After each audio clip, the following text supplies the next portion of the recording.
الحمد لله الحنان المنان الذي خلق الإنسان وعلمه البيان، والصلاة والسلام على رسوله سيد الإنس والجان وعلى آله وأصحابه ذوي الخير والإحسان. أما بعد، فأعوذ بالله من الشيطان الرجيم. بسم الله الرحمن الرحيم.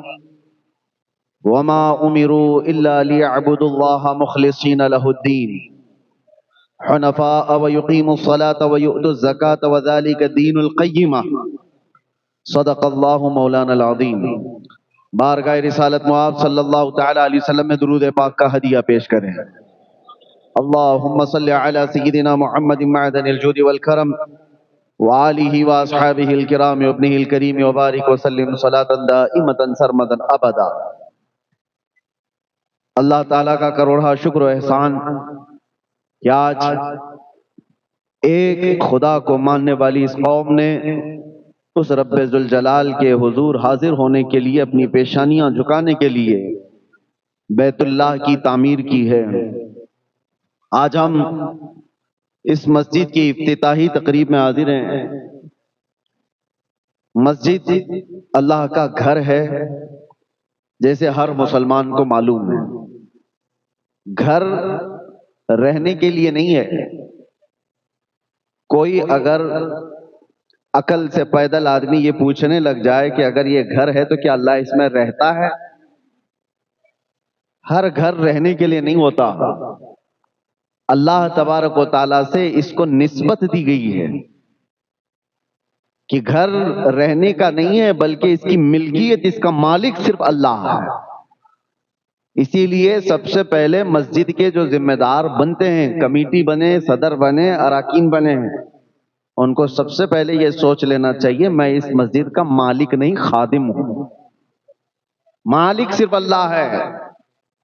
اور اسی وجہ سے کسی مسجد کو ہم ایک جگہ سے دوسری جگہ ٹرانسفر کرنے پر کیوں نہیں مانتے؟ مسجد کے متعلق کتنی شہادتیں ہو گئی ہیں، کیوں نہیں؟ اس کی وجہ یہ ہے کہ میری بات ہو، میری ملکیت ہو تو میں کمپرومائز کروں. جو اللہ کی ہے اس میں کیسے دخل کر سکتا ہوں؟ تو مسجدیں اللہ کی ہیں.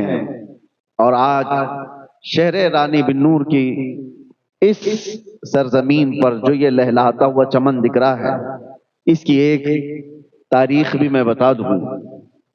فرمایا گیا کہ جب حضرت ابراہیم علیہ السلام نے خانہ کعبہ کی تعمیر کی، اسماعیل علیہ السلام ساتھ میں تھے.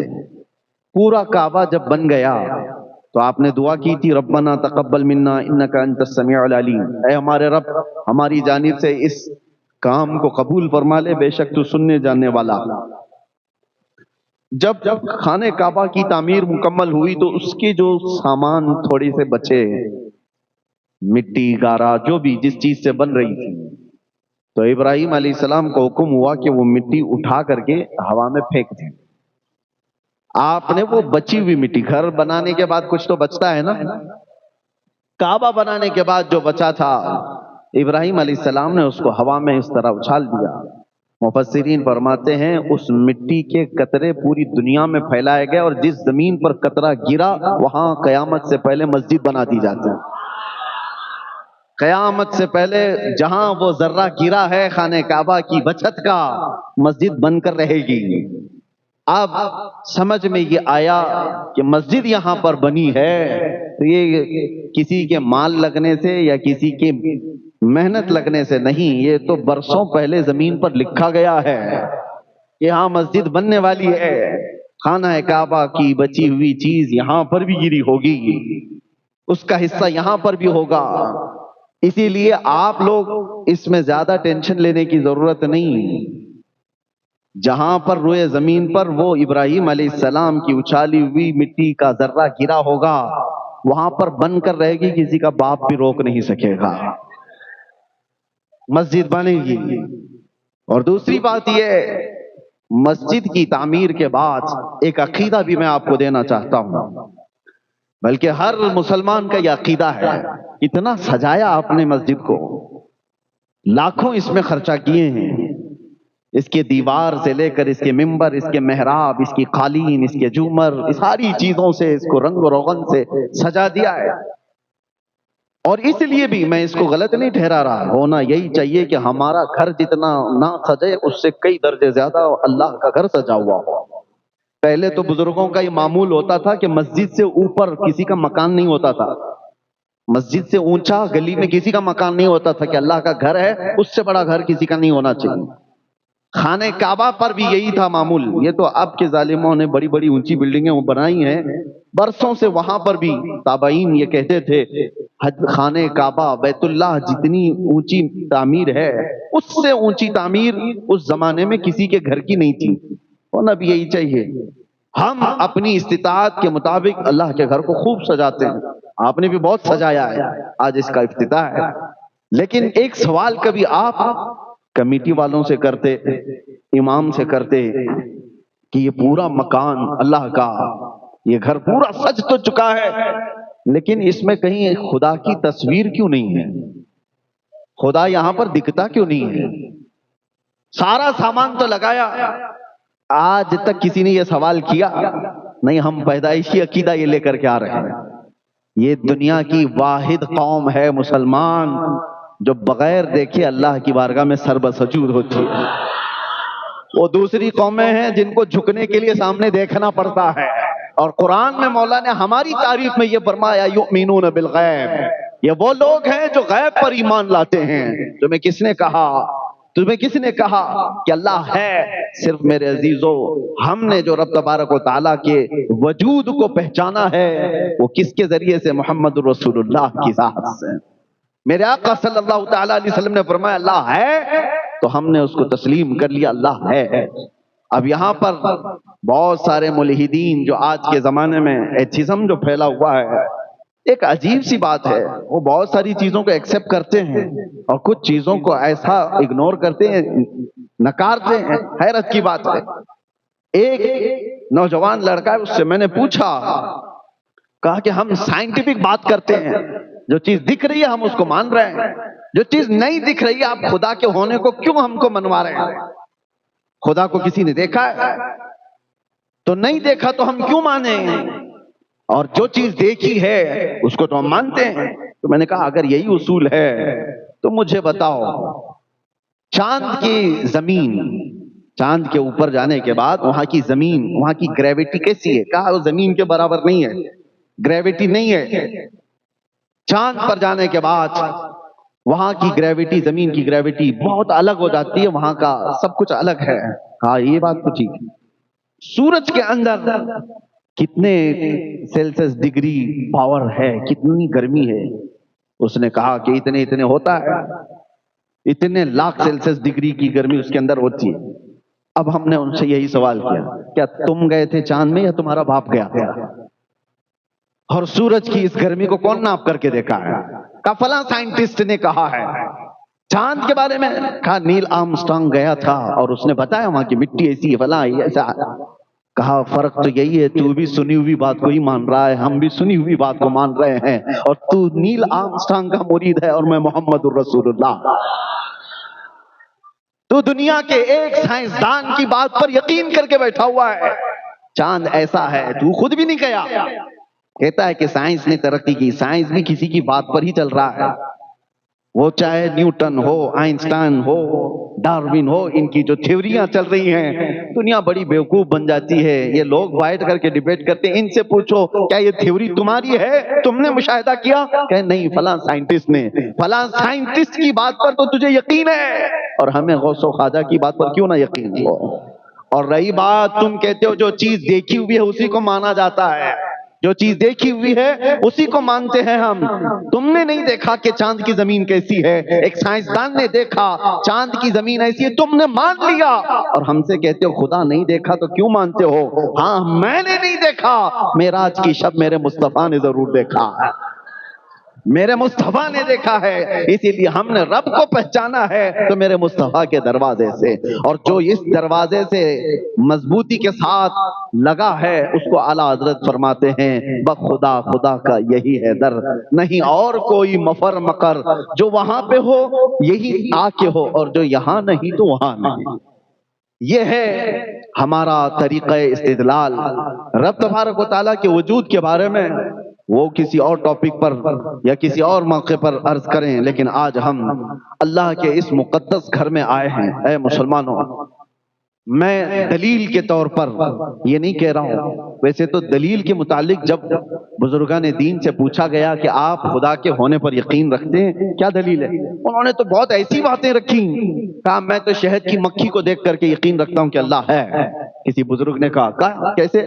کہا ایک ہی مکھی ہے، ایک ہی مکھی ہے، منہ بھی ایک ہے، ساری چیزیں، ڈنک مارے تو اس کی طرح زہر کسی کا نہیں، لیکن اگر تھوک دے تو اس سے زیادہ میٹھا بھی کچھ نہیں۔ یہ کیسے؟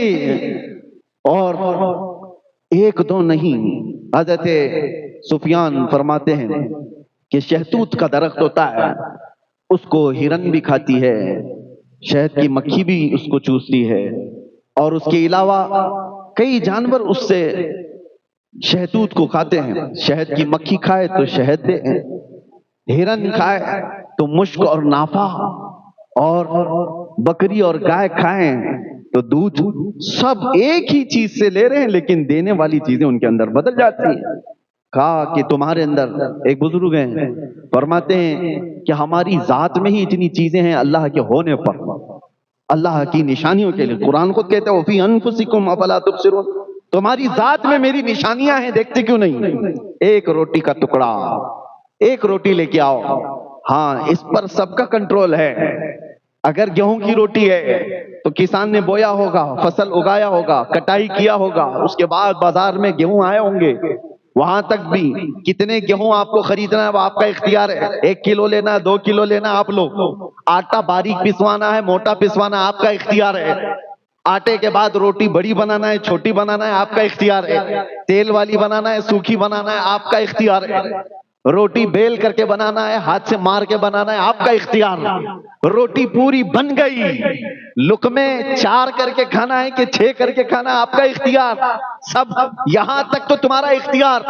چبا کر کے نگل جانے کے بعد اس روٹی سے گوشت کتنا بننا ہے، خون کتنا بننا ہے، پیپ کتنا بننا ہے، اس میں تمہارا کوئی اختیار نہیں۔ کون بناتا ہے؟ اس ایک روٹی سے گوشت بھی بنتا ہے، خون بھی بنتا ہے، اور فضلہ بھی بنتا ہے، جسم کی جو ضروریات ہیں، منی کے قطرے بھی بنتے ہیں۔ ایک روٹی خون کیسے بناتی ہے، منی کا قطرہ کیسے بناتی ہے، گوشت کیسے بناتی ہے، اور ماں کے سینے میں دودھ کیسے بناتی ہے، یہ تمام چیزیں ایک روٹی۔ پتہ یہ چلا جب تک منہ سے باہر ہے میرا کنٹرول ہے، منہ کے اندر جانے کے بعد خالق کائنات کے نظام میں چلا جاتا ہے۔ یہ ہماری ذات میں موجود نشانی ہے، ہماری ذات کے اندر ہمارا کنٹرول نہیں ہے۔ اور کیا آپ نے کبھی محسوس کیا خون اور دودھ کتنے اپوزٹ لگتے ہیں، نہ ان کی رنگت میں کوئی مشابہت ہے، دیکھنے میں کوئی مثل لگتا ہے، ایک لال اور ایک سفید، نہ خوشبو میں ہے، دونوں میں کوئی میل جول ہے، خون کی بو الگ ہے، دودھ کی بو الگ ہے، نہ دیکھنے میں، نہ سونگھنے میں، نہ چکھنے میں کوئی ذرا برابر بھی ان کے اندر مشابہت نہیں۔ خون چکھ کر کے دیکھ لو، دودھ چکھ کر کے دیکھ لو، زمین آسمان کا فرق ہے۔ اس کے بعد اثر میں بھی، ارے دودھ کچھ اور بنا دے گا، خون کچھ اور کر دے گا، دونوں بہت ڈیفرنٹ۔ لیکن آپ کو پتا ہے قرآن کہتا ہے یخرج من بطونها شراب مختلف الوانها وفيه شفاء للناس، اللہ تبارک و تعالیٰ فرماتا ہے من بین فرث ودم لبنا خالصا سائغا للشاربین، 3 چیزیں، ایک دودھ، ایک خون اور ایک گوبر، 3 اپوزٹ چیزیں دکھ رہی ہوں گی آپ۔ اور اللہ قرآن میں 14ویں پارے میں فرماتا ہے گائے کو دیکھو، بکری کو دیکھو، دودھ کہاں سے بنتا ہے، سائنس کے بچے ہوں وہ تحقیق کر کے معلوم کریں، ریسرچ کریں، دودھ جہاں سے نکلتا ہے اللہ فرماتا ہے خون اور گوبر کے بیچ سے نکلتا، خون اور اس کے گوبر کے بیچ سے دودھ کو نکالا جاتا ہے۔ قرآن میں رب تعالیٰ فرماتا ہے من بین فرث و دم لبنا خالصا، خالص دودھ ہم گوبر اور خون کے درمیان سے نکالتے ہیں، سائغا للشاربین، پینے والوں کو خوشحال کر دیتا ہے۔ دودھ جب آتا ہے نہ اس میں خون کا مزہ ملتا ہے، نہ رنگ آتا ہے، نہ بو آتی ہے، نہ گوبر کا رنگ ہے، نہ مزہ ہے، نہ کوئی چیز۔ یہ دونوں چیزیں ذرا برابر بھی دودھ کو اثر نہیں کرتی۔ تم بھی اپنے ہاتھ میں لے کر کے دودھ یا ایک پیالے میں لے کر کے بیٹھو اور دوسرا پیالہ گوبر کا، تیسرا پیالہ خون کا، اور اس کے بعد تینوں کو ملا کر دودھ اس میں سے نکال کر کے دکھا دو، تب تمہاری قدرت پتہ چل جائے گی۔ ایک پیالے سے میں دودھ کو ان غلاظتوں سے الگ نہیں کر سکتا، اگر ان غلاظتوں سے کوئی الگ کر سکتا ہے تو وہ ایک ہی طاقت ہے، رب ذوالجلال۔ اللہ تبارک و تعالی ان غلاظتوں سے بھی پاکیزگی کو نکالتا ہے، اور یہ اس کی قدرت کے دلائل میں سے ہے۔ قرآن عظیم میں اللہ نے فرمایا، اور پھر طاقت و قوت کی بات، دنیا بہت کچھ آج ترقی کر چکی ہوگی، یہ گھاس پھوس سے نکل کر کے اب آسمان سے بات کرنے والے عمارتوں میں آ گئے۔ لوگوں نے یہ سوچ لیا کہ اب اڑنے والے طیارے، پرندے کی شکل میں جیٹ، ساری چیزیں ہم نے بنا لی ہیں، دنیا کو ہم نے گھنٹوں میں نہیں منٹوں میں طے کرنا شروع کر دیا۔ لیکن یہ سب چیزیں ہونے کے بعد آج تک پوری کائنات میں کسی نے یہ دعویٰ نہیں کیا کہ میں کسی کی جان بھی ڈال سکتا ہوں۔ یہ ایک چیز ایسی ہے جو انسان مرتے دم تک بلکہ قیامت تک اس کو نہیں کر سکے گا۔ کیوں؟ قرآن میں اللہ تعالیٰ فرماتا ہے کہ یہ انسان کی بات تو چھوڑو، رب تبارک و تعالیٰ یہ فرماتا ہے وَمَا قَدَرُ اللَّهَ حَقَّ قَدْرِهِ۔ اللہ تعالیٰ فرماتا ہے کہ لَن يَخْلُقُوا ذُبَابًا وَلَوِ اجْتَمَعُوا لَهُ، سارے انسان مل جائیں تب بھی وہ ایک مکھی نہیں بنا سکتے، ایک مکھی نہیں بنا سکتے۔ لَن يَخْلُقُوا ذُبَابًا، قرآن کا لفظ میں کہہ رہا ہوں، وَلَوِ اجْتَمَعُوا لَهُ، سارے لوگ مل کر کے اس پر کوشش کر لیں تو ایک مکھی نہیں بنا سکتے جو جان ڈالنا ہے اس کے اندر، جاندار چیز کو نہیں بنا سکتے۔ تمہارے اندر جو جان ہے یہ اللہ کی نشانی ہے، اور موت یہ اللہ کی نشانی ہے۔ اس سے بڑی نشانیاں کیا ہو سکتی ہیں؟ موت اور حیات اللہ کے ہونے پر دلیل ہے۔ ہر بیماری کو ڈاکٹر صحیح کر سکتا ہے، مرنے کے بعد کیوں نہیں صحیح کرتا؟ چند سانسیں کیوں نہیں دے سکتا؟ ارے میرے عزیزو، تاریخ میں موجود ہے ایک بہت بڑا امیر زادہ، کوریا کا رہنے والا، جو حکومتوں کو خرید لیا کرتا تھا، ملین نہیں بلین ڈالرز کا مالک، لیکن بیمار ہوا۔ یہ 2012 اور 14 کی بات میں عرض کر رہا ہوں۔ ایک بہت بڑی ٹیلی فون کمپنی کا مالک دنیا میں، جس نے پورا ہنگامہ مچا رکھا تھا، بیمار ایسا ہوا کہ بستر پر گرا۔ جانتے ہو پر ڈے اس کو ڈاکٹر دیکھنے کے لیے جو آتے تھے 1 کروڑ کا خرچہ تھا، 1 کروڑ پر ڈے۔ سارے لوگ مل کر 6 سال تک اس کو بستر سے اٹھانے کی کوشش کرتے رہے، اور 6 سال میں کتنے کروڑ جا چکے ہوں گے؟ کروڑوں۔ لیکن 6 سال کے بعد دنیا کے ٹاپ لیول کے ڈاکٹرز نے اپنی عاجزی کا اعلان کیا اور کہا کہ صاحب ثروت جنہوں نے کئی 100 کروڑ کے خرچ کر چکے، ان کی سانسیں بند ہو چکی، ہم نہ بستر سے اٹھا سکے نہ ایک سانس زیادہ دے سکے۔ ہمارے زندگیوں میں جو سانسیں چل رہی ہیں خدا کے ہونے کی نشانی ہے، وہ رب ہے۔ امام اعظم ابو حنیفہ رحمۃ اللہ تعالی علیہ کی بارگاہ میں نہیں، امام جعفر صادق رضی اللہ تعالیٰ اہل بیت کے بڑے امام، آپ کی بارگاہ میں ایک شخص آیا، بہت آزاد خیال تھا، کیسے ہو سکتا ہے خدا کون ہے؟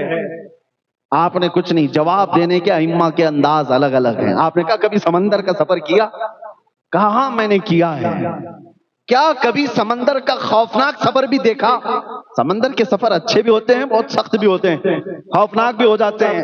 اس نے کہا میری زندگی میں ایک سفر اتنا ڈینجر ہے کہ اس کو بھول نہیں سکتا۔ کہا کیا ہوا تھا بتا؟ کہا جہاز تو نکل چکا، اچانک طوفانوں کے بیچ گر گیا ہمارا جہاز، اور جتنے اس پر کیپٹن تھے، ملاح تھے، ایک کے بعد دیگرے سب مر گئے، ڈوبتے چلے گئے۔ جہاز میں پانی اتنا آیا کہ کوئی سنبھال نہ سکا، سب گر گئے، مر گئے، اور جہاز ٹوٹ کے بکھرا۔ تو میں نے پہلے تو یہ سوچا تھا کہ یہ ملاح کسی طرح نکال لیں گے، نہیں وہ سب مر گئے۔ تو جہاز کے سوچا کہ یہ کسی طرح تیر کر باہر آ جائے گا، جہاز ٹوٹ گیا، ایک تختہ بچا تھا، میں اس تختے پر آ گیا اور اس تختے پر لیٹا رہا۔ تھوڑی دیر کے بعد اس تختے نے بھی ساتھ چھوڑ دیا، میں گر گیا سمندر میں اور اپنے آپ کو موجوں کے حوالے کر دیا۔ پھر ہوا یہ کہ میں غشی کے عالم میں تھا، کنارے لگ تو گیا، ہوش آیا تو میں زندہ تھا، اٹھ کر کے آ گیا، اور اس کے بعد وہ خدا کے ہونے کا یقین نہیں رکھنے والا بندہ تھا۔ اس وقت امام جعفر صادق نے کیا پوچھا، یہ ہماری اور آپ کی زندگیوں میں آنے والی بات میں عرض کر رہا ہوں. انہوں نے کہا اچھا ٹھیک ہے، سمندر کے سفر پر جب تو تھا، پہلے تو سمندر میں چل نہیں سکتا تھا، سمندر میں پیدل جا نہیں سکتا تھا، تو کیا کیا تو نے؟ جہاز کو لے لیا. یہ جہاز پر تیرا بھروسہ تھا کہ سمندر پر میں نہیں چل سکتا، جہاز لے کر جائے گا. جہاز پر سوار ہوا تو جہاز جب ہچکولے کھانے لگا تو تیرا یقین کس کے اوپر آ گیا؟ اللہ پر. کیپٹن ہے، چلا لے گا، نکال لے گا. لیکن جب وہ ڈوبنے لگ گئے تب پھر تیرا یقین جہاز کے ان تختوں پر ہوا کہ یہ ڈوبیں گے نہیں، کسی طرح اس پر سوار ہو جاؤں گا. جہاز سے یقین بڑھ کر ملاح پہ آیا، ملاح سے بڑھ کر کے ٹوٹے ہوئے تختوں پر آیا. تختے پر بھی تو لیٹا ہوا چل رہا تھا، جب تختہ بھی چلا گیا اور تو سمندر کے حوالے ہوا، اس وقت بتا تیری کیا کیفیت تھی؟ اس وقت تیری کیا کیفیت تھی؟ تو کیا سوچ رہا تھا؟ کیونکہ جتنے سہارے تھے سب نکل گئے. جہاز تھا وہ بھی چلا گیا، ملاح تھا ڈوب گیا، تختہ تھا چلا گیا، لاسٹ کچھ نہیں تھا، سمندر کے حوالے اپنے آپ کو کیا. اس وقت تیری سوچ کیا تھی؟ وہ کہتا ہے میری سوچ یہ تھی کوئی تو ایسی طاقت آئے جو مجھے یہاں سے بچا لے. امام جعفر صادق کہتے ہیں جو تیری روح نے پکارا اسی کا نام اللہ رب العزت ہے. جو تیری ایسی کیفیت میں یاد آ جائے سمجھ لے وہی اللہ کی ذات ہے. جہاں سارے سہارے ختم ہو جائیں، سارے امیدیں ٹوٹ جائیں، وہاں پھر جس چیز کی یاد آتی ہے وہ رحمان و رحیم ہے. میرے عزیزو، یہ ہم نے زندگیوں میں تجربے کے طور پر بھی دیکھا ہے. جب سارے لوگ چھوٹ جائیں، آخری جو امید ہے اسی امید کو کہتے ہیں، اسی یقین کو کہتے ہیں اللہ کی ذات. اللہ کی ذات. یہاں سے بندہ پھر اتنا پاورفل ہوتا ہے. ابھی میں آپ کو بتاؤں مسجد میں بیٹھے ہیں، یہ چھت لگی ہے. چھت کس پر کھڑی ہے؟ چھت تو پلر کے اوپر ہے، دیواروں کے اوپر ہے. لیکن ابھی اگر کوئی بتا دے کہ کریک ہو گئی، چھت گر سکتی ہے، تو آپ کیا کریں گے؟ بھاگ کر کے باہر نکل جائیں گے. یہی ہوگا. چھت پلر والی چھت گر رہی ہے تو بھاگ کر کے کہاں جاتے ہیں؟ آسمان کے نیچے جس کا کوئی پلر ہی نہیں ہے، اس کا کوئی پلر ہی نہیں، پورا آسمان کہیں پلر ہے؟ عجیب یقین ہے تمہارا. یہ پلر والی چھت پر یقین نہیں ہے کہ یہ بلڈر کا بنایا ہوا ٹوٹ سکتا ہے، وہ رب العالمین کا ہے، کبھی نہیں ٹوٹے گا. اس یقین کا نام ہے خدا وحدہ لا شریک کا ہونا. تمہارا یقین بتاتا ہے، تمہارا یقین. تم بچنے کے لیے بھاگتے کہاں ہو؟ بھاگتے وہی ہو. یہ بے اختیار ہے، کوئی کہتا نہیں ہے تمہیں. یہ بغیر تمہارے، یہ فطرت میں اللہ نے تمہارے ڈال رکھا ہے، فطرت میں ڈال رکھا ہے. میرے عزیزو، بہت سارے ایسے ہیں، ہر بچے کو سکھایا نہیں جاتا آگ گرم ہوتی ہے، برف ٹھنڈا ہوتا ہے. فطرت میں اللہ اس کے ڈالا ہوا ہے. کیا سب کو سکھایا آپ نے؟ ہر بچے، کسی بچے کے ساتھ اتفاق ہو گیا، آگ کے قریب آیا تو اس کو بتا دیا ہوگا. لیکن ایسا ہوتا نہیں عام طور پر کہ وہ بھی کلاس لی جاتی ہے، آگ کتنے سیلسیس گرم ہوتی ہے، یہاں انگلی نہیں لگاتے، وہاں نہیں لگاتے. ارے یہ سینس ہے جو ہر انسان کے اندر آتا ہے، ہر انسان کے اندر آتا ہے. اور یہ بھی آپ بتاؤ، میں آپ سے پوچھتا ہوں، کہیں کوئی کورس کیا ہے آپ نے کہیں پر، کسی اسکول میں، یونیورسٹی میں، کالجز میں، کہ خوشبوئیں دنیا میں کتنی ہیں اور بدبوئیں کتنی ہیں؟ اس پر کسی نے کورس کیا ہے کیا؟ کوئی کورس کیا ہے؟ آپ مجھے بتانا کہیں پر بھی کوئی ریسرچ ہوا ہے؟ اس کو خوشبو کہتے ہیں، اس کو بدبو کہتے ہیں. نہیں کیا کورس آپ نے، کبھی نہیں کیا، مجھے پتا ہے. لیکن میں کوئی بھی ایک چیز لا کر کے رکھ دوں جس سے مہک آ رہی ہے، اس کا نام کچھ بھی نہیں. میں آپ سے پوچھوں، بتاؤ یہ خوشبو ہے یا بدبو ہے؟ تمہاری ناک بتا دے گی یہ بدبو. یہ سینس کیسے آیا؟ کیا اس کا نام تمہیں پتا؟ کہیں ریسرچ کیا ہے کہ اس کو بدبو کہتے ہیں؟ نہیں. تمہاری طبیعت اس کو ایکسپٹ نہیں کر رہی ہے. یہ میری طبیعت پر بوجھ بن رہی ہے، دماغ پر بوجھ بن رہی ہے، یہ بدبو ہی ہے. اسی کی جگہ اگر میں کوئی اچھی والی خوشبو لا کر کے رکھ دوں، نام کچھ نہیں، میں آپ سے کہوں بتائیے کیا ہے، یہ سون کر، وہ کہے گا کچھ تو ہے لیکن خوشبو ہے. یہ چیز میں آپ کو یہ بتا رہا ہوں، جو لوگ یہ کہتے ہیں کہ خدا کے ہونے پر کسی کو بتانا ضروری ہے، میرے عزیزو اللہ نے خود زندگی میں ایسی چیز ڈال رکھا ہے. تم جب خوشبو اور بدبو کو بغیر کسی استاد کے پہچان لیتے ہو، بغیر کسی استاد کے پہچان لیتے ہو. اللہ تعالیٰ قرآن میں فرماتا ہے وَهَدَيْنَاهُ النَّجْدَيْنِ، ہم نے ہر انسان کو دو چیزیں عطا کی ہیں، خیر والی بھی اور شر والی بھی. تم خود پہچان لیتے ہو، اس لیے اپنی عقل کا بھی استعمال کرو، اور جہاں عقل تھک جائے مالک عقل اور عقل کو صحیح پرکھنے والے کامل عقل والے انسان کامل محمد الرسول اللہ کا سہارا لو. بات یہی ہے. اب یہاں پر ایک اور بات بتا دوں، عقل کا استعمال کر کے نشانیوں سے آدمی سمجھ تو سکتا ہے. دھواں ہے کہیں پر، دھواں کہیں ہے، آپ بغیر وہاں گئے اتنا تو کہہ سکتے ہیں آگ تو لگی ہوگی. آپ نے آگ نہیں دیکھا لیکن دھواں دیکھ کر آپ کو کیا لگ رہا ہے؟ آگ ہوگی. آگ کے بغیر دھواں آیا کیسے؟ یہ اتنا سینس تو ہے آپ کو. آپ گئے نہیں، دور بیٹھے. یہ عقل کا استعمال ہے. یہ عقل کے استعمال سے آپ نے کہا. میاں کبھی کبھار ایسا ہوتا ہے، ہر جگہ عقل ساتھ نہیں دیتی، ہر جگہ عقل کامل نہیں ہے. اسی لیے اس عقل کو مرید بنانا پڑتا ہے کامل انسان کا، کہ اتنا بھی آزاد نہ ہو جائے. عقل، فلسفی لوگ صرف عقل استعمال کیے گمراہ ہو گئے، صرف عقل. اسی لیے جو لوگ آج ایتھسٹ بنے ہیں وہ صرف لاجک بات کرنا چاہتے ہیں، وہ صرف محسوسات کو بات کرنا چاہتے ہیں. جو چھونے پر معلوم پڑے، جو چکھنے پر معلوم پڑے، جو دیکھنے پر معلوم پڑے، جو سونگنے پر معلوم پڑے، وہی چیز کا ایگزسٹ ہے، وہی ہے. باقی جو چیز نہیں ہے وہ خیالی ہے، کالپنک ہے. میاں ایسی کالپنک بہت ساری چیزیں ہیں آپ کو پتہ نہیں. آپ کو ایک تھپڑ بھی لگاؤں اور اس کے بعد کہ سر میں مار دیا، درد ہو رہا ہے، میں کہوں کہاں ہے وہ درد؟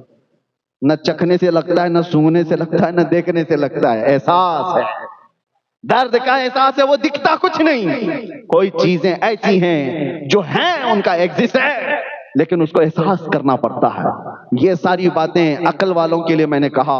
اب یہ آخری باتیں سمیٹتے ہوئے عرض کرتا ہوں میرے عزیزوں، عقل کو اتنا آزاد بھی مت رکھو، اتنا آزاد بھی مت رکھو کہ شیطان کس انداز میں آتا ہے پتہ ہے؟ مسلم شریف کی حدیث ہے، میرے آقا صلی اللہ علیہ وسلم فرماتے ہیں وہ شیطان سب سے پہلے مسلمان کے پاس آتا ہے اور کہتا ہے زمین کو کس نے بنایا؟ تم یقین کے ساتھ جواب دیتے ہو اللہ نے بنایا. آسمان کو کس نے بنایا؟ شیطان سوال ڈالتا ہے، تم جواب دیتے ہو اپنے اندر سے ہی اللہ نے بنایا. درختوں کو، سمندروں کو، پیڑ پودوں کو، جانوروں کو، جنات کو، ملائکہ کو کس نے پیدا کیا؟ وہ سوالات ڈالتا رہتا ہے اور تم جواب دیتے رہتے ہو اللہ نے بنایا، اللہ نے بنایا. اخیر میں جا کر کے شیطان تمہارے دماغ میں یہ سوال ڈالتا ہے پھر اللہ کو کس نے بنایا؟ تو اللہ کو کس نے بنایا؟ یہاں تک تمہیں لے آتا ہے. اور یہی ہے جو عقل دھوکہ کھانے لگ جاتی ہے. عقل کو وہاں سہارے کی ضرورت ہے. یہاں تک تو تم نے حاصل کیا. چیزوں کو آپ ترتیب دے کر کے معلوم کر سکتے ہیں. ابھی کسی سے آپ بھی ڈیبیٹ کر کے بول سکتے ہیں زمین ایسی نہیں آئی، آسمان ایسی نہیں آیا، اس کو کوئی چلا رہا ہے یا کسی نے بنایا. لیکن جب بات چلتے چلتے خالق کائنات پر آتی ہے عقل وہاں پر کمزور محسوس کرتی ہے اپنے آپ کو. ایسی جگہوں پر میرے عزیزوں کامل عقل کے لیے کسی سچے انسان کی ضرورت ہوتی ہے. اسی طرح امام فخر الدین رازی ایک بہت بڑے بزرگ ہیں، فلسفی ہیں، منطقی ہیں، اور دلائل سے لوگوں کو عاجز کر دیتے تھے. پوری دنیا میں ان کے چرچے تھے. لیکن موت کا وقت جب قریب آیا تو شیطان ان کے پاس آیا، کہا رازی تم بڑے فلسفی ہو، منطقی ہو، سائنسدان ہو، بتاؤ اللہ کے ہونے پر تمہاری کیا دلیل ہے؟ اللہ کے ایک ہونے پر کیا دلیل ہے؟ امام رازی نے دلیل دے دی. موت کا وقت قریب ہے، سرانے کے پاس کوئی بزرگ کی شکل میں آیا ہوا شیطان. آپ نے دلیل دی، اس نے دلیل کو کاٹ دیا. دوسری دلیل دی، اس نے کاٹ دیا. تیسری دلیل دی، کاٹ دیا. اور شیطان بھی بڑا علم والا ہے، 360 دلیلیں انہوں نے اللہ کے وجود پر دی. ہم کہاں سے دے پائیں گے؟ 360 دلیلیں دی اللہ کے ایک ہونے پر اور اللہ کے وجود پر. جب اخیر میں عاجز آ گئے، ایمان ڈگمگانے جیسا لگا، آدمی پھر سوچنے لگتا ہے پھر ہے یا نہیں. میں جو کہہ رہا ہوں ہر چیز کا یہ سامنے والا توڑ نکال رہا ہے، تو پھر میں اپنی بات میں پکا ہوں یا نہیں؟ شک پیدا کر دیتا ہے شیطان. اس وقت جانتے ہو کیا چیز ساتھ آئی؟ فخر الدین رازی بیعت کیے ہوئے تھے نجم الدین کبریٰ. سلسلہ چشتیہ کے بڑے بزرگ ہیں اور صاحب دل بزرگ، صاحب کشف اور پیر و مرشد زندہ تھے. مرید کے یہ حالات دیکھ رہے تھے بڑی دور سے، وضو فرما رہے تھے اور دیکھا نہ گیا اپنے مرید کی جانکنی کے وقت کے یہ حالات. وہیں سے پکار کر کہا راضی تو کس سے بحث کر رہا ہے؟ وہ ابلیس لعین ہے جو تیرے ہر سوال پر، ہر دلیل پر کاٹ کرے گا. اس سے صرف اتنا کہو میں اپنے خدا کو بغیر دلیل کے ایک مانتا ہوں. بغیر دلیل کے ایک مانتا ہوں۔ جب آپ نے امام راضی نے اس سے کہا میں اللہ کو بغیر کسی دلیل کے ایک مانتا ہوں، میرا زمین پر ہونا ہی دلیل ہے کہ اللہ ہے اور اللہ ایک ہے، جس طرح میں چل رہا ہوں۔ اس جواب کے بعد ابلیس لعین یہ کہتا ہوا گیا، اے راضی اگر آج وہ نجم الدین کبریٰ نہ ہوتا تو میں تیرا ایمان لے جا چکا ہوتا۔ اس مقام پر میں نے ہزاروں کے لے لیے، اگر تیری یہ نسبت نہ ہوتی تو میں لے لیتا۔ پتہ یہ چلتا ہے کہ عقل ایک جگہ آ کر کے عاجز ہو جاتی ہے، اس کے بعد پھر ہمیں سہارے کی ضرورت ہوتی ہے، اور اسی لیے ہم اپنے زمانے کے مشائخ کے ہاتھ پر ہاتھ دے کر بیعت اس لیے کرتے ہیں کہ ہمارے پیر ہمارے شیخ جو ہیں، لیکن یہ تو سلسلہ لگا ہوا ہے مصطفیٰ کی ذات تک۔ اسی لیے اعلیٰ حضرت نے فرمایا کسی کا پیر کامل نہیں تو اس کا پیر کامل ہوگا، اس کا نہیں تو اس کا پیر کامل ہوگا، ارے اس کا نہیں تو اس کا، کہیں تو جا کر اوپر کامل پیر ہوگا۔ اور یہ سلسلہ ہے، چین ہے، کرنٹ ہے، ایک جگہ بٹن لگا دو تو کرنٹ نیچے تک تو آ ہی جائے گا، اس لیے یہ سلسلہ ہوتا ہے۔ بہرحال دو باتیں میں نے آج آپ کے سامنے عرض کی ہیں، ایک عقل کا استعمال کر کے اللہ کے ایک ہونے کی دلیلیں بہت بندے حاصل کر سکتے ہیں، دوسرے عقل جہاں عاجز آ جائے انسان کامل کا سہارا محمد الرسول اللہ کی ذات۔ ہم نے اللہ کو ایک مانا ہے، اللہ کے وجود کو مانا ہے تو کسی سائنسدان کے بتانے سے نہیں، میرے آقا کے بتانے سے، اللہ کے رسول نے بتایا۔ اب بہت سارے ابھی 2-3 دن پہلے ایک نان مسلم ہے، وہ مجھ سے سوال کر رہے تھے، کہا کہ ہمارے پنڈت جی کہتے ہیں یہ سورگ نورگ یہ سب چیزیں بنائی ہوئی ہیں، کالپنک ہے، کچھ ہے نہیں، کسی نے دیکھا ہے کیا؟ جنت ہے دوزخ ہے یہ سب دھرموں نے اپنے اپنے بنایا ہوا ہے۔ تو ہم نے کہا کہ وہ ظاہر سی بات ہے ان کے لیے کالپنک ہے، ان کے لیے کالپنک ہے کیونکہ وہ دیکھے نہیں ہیں، لیکن بہت ساری چیزیں ان سے میں پوچھتا ہوں، ان سے پوچھو نیوزی لینڈ کا ویدر کیسا ہے؟ بہت ٹھنڈا ہے۔ کہا گئے تھے؟ نہیں، کسی نے بتایا۔ ارے میاں یہ بھی کالپنک ہے، کسی کا سن کر کے ہی تم بتا رہے ہو، نیوزی لینڈ کا ویدر ایسا ہے، امریکہ کا ویدر ایسا ہے، ہر جگہ گئے تو نہیں، معلومات لیے بیٹھے ہو، کس سے لیے ہو؟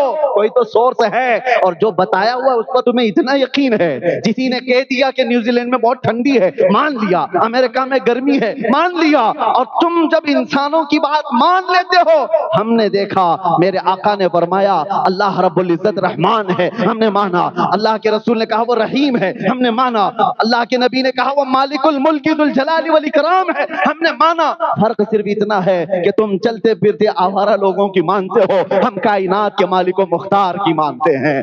تم جن کی مان کر کے پوری دنیا میں چل رہے ہو، تمہیں ویدر بھی پتا ہے، ماحول بھی پتا ہے، امریکہ میں لوگ کیا کھاتے وہ بھی پتا ہے، گئے نہیں، سن کر کے تمہیں پتا ہے۔ اسی طرح میرے عزیزو، جو ہم تو جنت گئے نہیں، ہم تو دوزخ دیکھے نہیں، لیکن میرے مصطفیٰ معراج کی شب گئے ہیں، جنت بھی دیکھا ہے، دوزخ بھی دیکھا ہے، آ کے انہوں نے حالات بتایا، تو پھر ہم کیوں نہ مانیں؟ اس لیے مانتے ہیں کہ بمصطفیٰ برساں خیش کے دی ہماؤس۔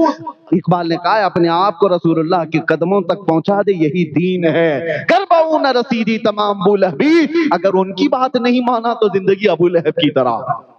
بات سمجھ میں آ گئی؟ ہم حضور پاک صلی اللہ تعالیٰ علیہ وسلم کی ذات پر یقین کرتے ہوئے ہم یہ ساری چیزیں لے کر چل رہے ہیں۔ باتیں بہت ساری ہیں، دلائل بہت ساری ہیں، لیکن اتنی بات میں آپ سے کہوں گا، پراؤڈ فیل کرو، فخر محسوس کرو کہ اللہ نے تمہیں اسلام میں پیدا کیا۔ پراؤڈ فیل کرو، سر جھکا کر جینے کا نہیں، سر اٹھا کر جینے کا موقع ہے۔ میرے عزیزو، کیا چیز کی کمی ہے تمہارے دین میں؟ اللہ نے تمہارے ان پیشانیوں کو ایرے غیرے نتھو کھیرے کے سامنے جھکنے سے بچا رکھا ہے۔ ہر کسی طاقت کو دیکھ کر تم نہیں جھکتے، ارے تم تھوڑی نہ ہو چوہے پہ بھی جھک گئے، بلی پہ بھی جھک گئے، سانپ پہ بھی جھک گئے، ہاں جس کو طاقت میں دیکھا جھک گئے۔ نہیں، ہم طاقت کو دیکھ کر نہیں جھکتے، ہم صبح سے لے کر رات تک یہی بات کہتے ہیں، اللہ اکبر، اللہ سب سے بڑا ہے، اللہ سب سے بڑا ہے۔ کیوں؟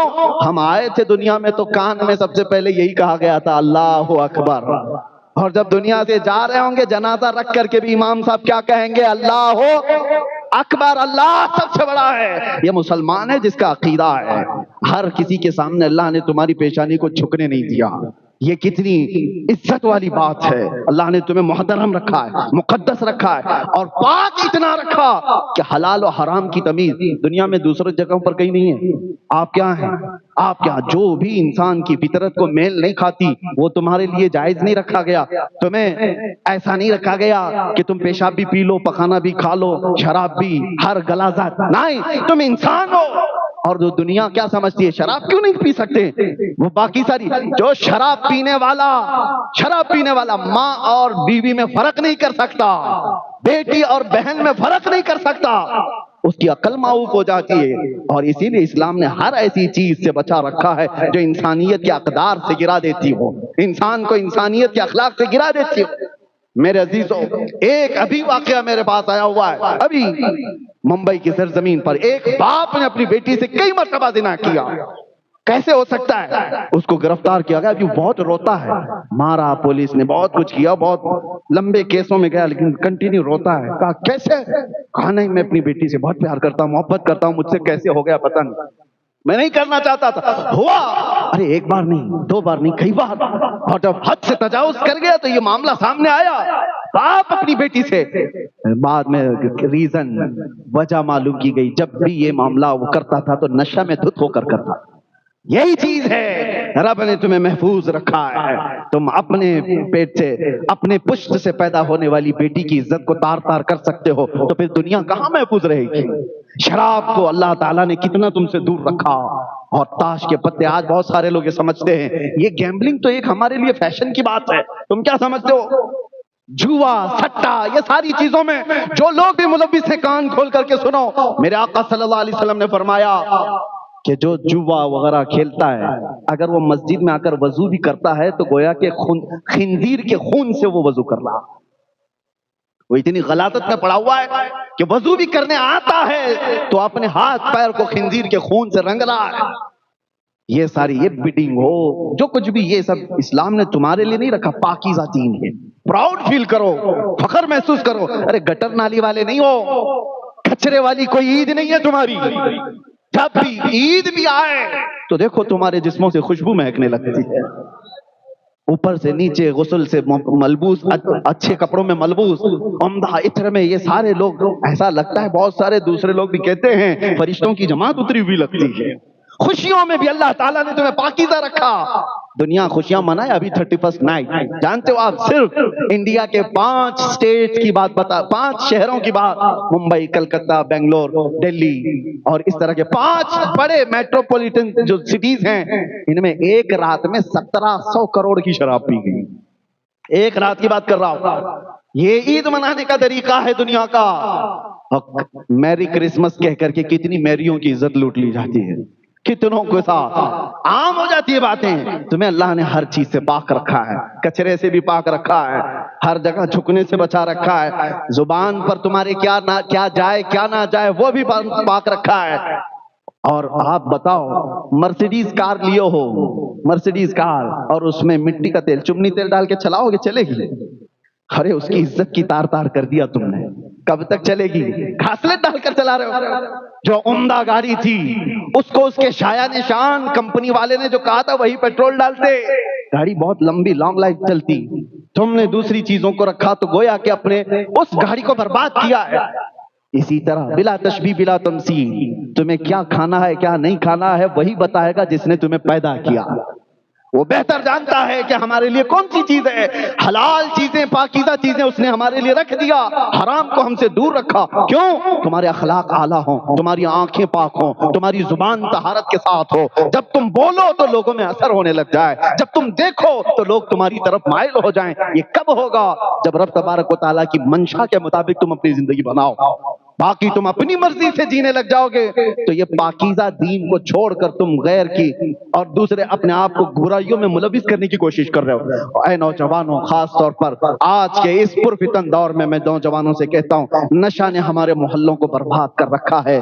کتنے شہر ایسے جہاں میں جاؤں تو سب سے پہلے ہم سے کہتے ہیں کہ حضرت ہمارے علاقے کے بہت سارے نوجوان بچے نشہ میں ملوث ہو گئے ہیں، بیچتے یہ ہیں، ڈیلر یہ ہیں، کھاتے یہ ہیں، کراتے یہ ہیں، سب کچھ ان کے ذریعے سے ہو رہا ہے۔ مجھے درد ہوتا ہے، اس لیے میں کہہ رہا ہوں کوئی اور ہوتا تو مجھے اس سے کوئی غرض نہیں، کون کہاں سو رہا ہے، کون کہاں پڑھ رہا ہے، لیکن تمہارا نام تو محمد الرسول اللہ کی ذات سے جڑا ہوا ہے، میرے آقا کے نام سے تمہارا نام ہے۔ دنیا جب انگلی اٹھاتی ہے تو میرے نبی کے اخلاق پر اٹھا سکتی ہے، حضور کی غلامی پر انگلی اٹھا سکتی ہے۔ اسی لیے اے نوجوانوں، اپنے آپ کو برباد نہ کرو، تمہارے پیچھے تمہاری مائیں روتی رہ جاتی ہیں، تمہارے پیچھے تمہاری بہنوں کی عزت اور کتنے لوگوں کی انتظار کی گھڑیاں ختم ہو ہونے لگ جاتی ہیں۔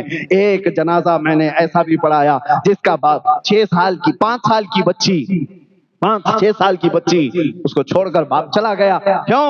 نشہ کرتا تھا اور کینسر میں مبتلا ہو کر ایسے مر گیا، نشہ کرتا تھا۔ ممبئی کی سرزمین پر وہ چھوٹی سی بچی مجھ سے کہتی ہے کہ حضرت بتائیں ہمارا قصور کیا ہے، ہماری کیا غلطی ہے؟ اس کا ایک جملہ ہاتھ دل پر چبھتا ہے، وہ تو چلے گئے جو کچھ کرنا تھا، ہم تو 6 سال کے ہیں، ہمارا کیا قصور، ہماری کیا غلطی؟ نوجوانوں تمہارے پیچھے بہت ساری زندگیاں لگی ہیں، ان کا کیا قصور ہے جو ان کو بنا کسی غلطی کے تم سزا دے کر چلے جاؤ گے؟ خود برباد ہونے کو نوجوان یہ سمجھتے ہیں اٹس آور لائف، یہ ہماری زندگی ہے، انجوائے کرنے دو ہمیں اپنے انداز میں۔ نہیں، تمہاری اپنی زندگی ہوتی تو میں کچھ نہیں کہتا۔ زندگی یہ نہیں کسی کے لیے، زندگی ہے نبی کی، نبی کے لیے۔ نہ سمجھ مرتے ہیں زندگی کے لیے، ارے جینا مرنا ہے سب کچھ نبی کے لیے۔ اسی لیے اے نوجوانوں آؤ فخر محسوس کرو، پراؤڈ فیل کرو کہ اللہ نے مومن بنایا اور آخری امت میں بنایا، کتنی جگہوں سے اٹھایا تمہیں، اور دیکھو جانوروں جیسی زندگی نہیں بنایا، تمہیں کھانے پینے میں تمیز دیا، تمہیں بولنے اٹھنے بیٹھنے کے اخلاق عطا کیے، اور جانتے ہو پوری کائنات میں قرآن جیسی کوئی دوسری کتاب ہے ہی نہیں، اور اتنا بڑا معجزہ وہ تمہارے پاس۔ دوسروں کے بعد جو بھی ہے سب بدل چکا ہے، کوئی پکا نہیں رہ گیا۔ جتنے آسمانی کتابوں کے دعوے ہیں وہ سب بدل گئے، سوائے قرآن کے ایک لفظ بھی نہیں بدلا، اور وہ قرآن ہے کس کے پاس؟ تمہارے پاس۔ اتنی بڑی دولت تمہارے پاس ہے جس کو آج اٹھانے کے لیے، ارے تمہارے پاس کون نہیں ہے، کیا نہیں ہے؟ دنیا ایک سائنسدان پیدا کر کے ایک آئنسٹائن ہو تو اس پر فخر کرنے لگ جاتی ہے کہ یورپ کا ایک بچہ نکلا اور اس نے دنیا کو یہ تھیوری دی وہ تھیوری دی۔ تمہارے داستانیں بھری پڑی ہوئی ہیں، اگر ایک پنہ بھی الٹ دو تو تمہیں دیکھنے کو ملے گا پوری دنیا کے اصلی ہیرو کہاں پر ہیں، وہ دامن اسلام میں ہے۔ خالد بن ولید کا مقابل لا کر دکھا دو، حیدر کرار کا مماثل لا کر دکھا دو۔ دنیا آج بھی حکومتیں چلانے کے لیے محتاج ہے عمر ابن خطاب کی سیاست کی، ابو بکر صدیق کی سیاست کی۔ انہوں نے جو سیاست کی پوری دنیا ان کی آج بھی محتاج ہے۔ ہمارے اس دیش کے موہن داس کرم چند گاندھی نے لکھا ہے، اگر دوسرے کوئی، انڈیا آزاد ہونے کے بعد یہ گاندھی کے الفاظ تھے کہ اگر دوسری کوئی مثال دے سکتا تو دیتا، لیکن کالپنک ہیں چیزیں، میں دیش چلانے کے لیے اگر کوئی مثال دے سکتا ہوں تو ابو بکر اور عمر کی دے سکتا ہوں، کہ انہوں نے ریئل کر کے دکھایا، امپلیمنٹ کر کے دکھایا۔